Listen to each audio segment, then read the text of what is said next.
YouTube and CrossFitters. I'm going to talk to you today about a squat tip that you may not have heard before and kind of talk to you about the structure of the knee and the foot.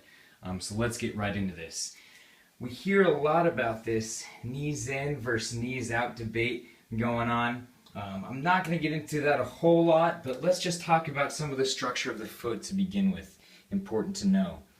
Alright, so first and foremost, let's think about the foot as a pyramid in its shape and how we're going to be supporting our weight. We've got our big toe, we have our little toe, and we have our heel way back here, right? So all of this is going to make a triangular pyramid upon which my ankle, that I'm going to bear all my weight all the way up to my knee, right? So what I'm going to equate this to is basically this Eiffel Tower that I've pulled up for you guys. Let's just call this big toe, let's call this little toe, and we'll call this last supporting structure the heel, okay? Right here we can see this beautiful arch. Look at that, nice and curvy, right? Let's think about all of the muscles of that foot and how we're supposed to keep that arch in our foot, right? That neutral arch, we don't want to be collapsing in and flat. Okay, so let's go back down to the foot and talk about how we can do this with certain cues. So you'll notice a lot of people like that knees out cue because essentially what we're doing is creating a lot of stability in the ankle and telling our foot, hey, let's get tense here. Let's get a nice, awesome supportive structure. We're going to bear some weight.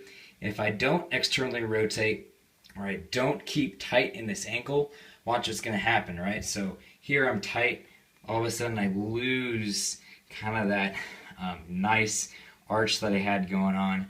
But again, when I go ahead and externally rotate that ankle and keep tight in the foot, pressure all the way through the heel and both of my two support structures here, you'll notice that awesome arch comes back again, right?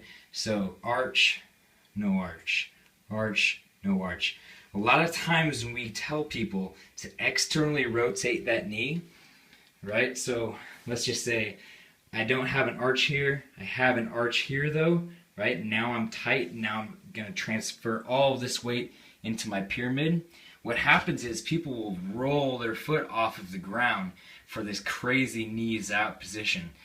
That tends to pull this big toe off, and all of a sudden now I'm just supporting all the weight through the pinky toe and the heel instead of that third structure. So what we're going to do is make sure you're keeping contact in all three of these portions on the ground, alright? So make this triangle with yourself if that helps. Keep that whole thing on the ground and keep tight in this ankle.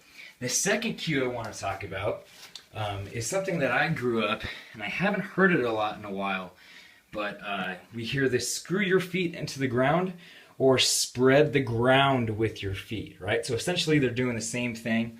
What I'm going to use here is basically a napkin and show you, can you kind of see those tight, taut angles or these little pieces of fiber of that napkin, and I'm pulling apart with my feet. Again, externally rotating my knees. You can see I'm in a good position. My glutes are turned on. I'm not super extreme. I'm not way out here, right? I'm keeping my whole foot on the ground. From here I can go ahead and squat. But let's just say screw the feet into the ground. We'll spread the ground with our feet, and we should see, oh, awesome, tearing of that napkin, right? So here I'm going to be nice and tight and ready to do some awesome squatting. 1,000-pound total or something, right? So that's what I wanted to share with you guys today. Hit me up if you have any questions. Again, this is Bandana or Dan Maggio. Hit me up, Facebook or Instagram. We'll come at you guys later with another cue of the week.